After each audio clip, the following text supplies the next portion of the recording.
367-аар алтан дээр хийгдсэн арилжаа. Энэхүү арилжаа хэрхэн хийгдсэн болохыг бүгдээ хамтдаа харцгаая. Алтан дээр хийгдсэн 367-аар арилжааны үед бол Alta, Daily Time Frame дээр Uptrend Buying Zone-той байсан, Trace төлөвлөгөө Fibonacci-гийн 61.8-тай байсан, Impulse боломжтой байсан боловч All Time High дээр үүссэн байгаа resistance дээр 1 удаа, 2 удаа, 3 дахь удаа шалгасны үндсэн дээр үндсэн хөдөлгөөн маань интерналаа даун эвдсэн байдаг. Internal down trend selling zone-той swing-ийнхаа эсрэг явах боломжтой counter чиглэлийн арилжааны боломж үүссэн буюу selling volume маш өндөртэй байсан.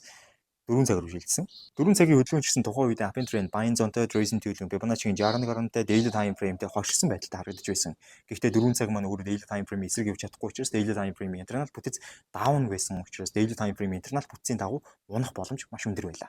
Харин тухайн мөчид 30 минут downtrend selling zone-той байж 30 минутын tracing төлөвлөгөө ирсэн бөгөөд 30 минутын tracing төлөвлөгөөнд 78.6 level дээр байгаа resist-ийг 2 дахь удаа шалгахад арилжаанд орж 3 4 дахь удаа шалгуулan нэлээд удаан хугацаанд барьсан арилжаа маань доошо бүүм уналтыг хийснээр хөдөлгөөн маань доотлын оролын дэмжлэг буюу Fibonacci-гийн тэг level дээр очсноор Fibonacci-гийн level дээр бид нар ашиг аваад гарсан байна. Нийтдээ 367 арын ашиг.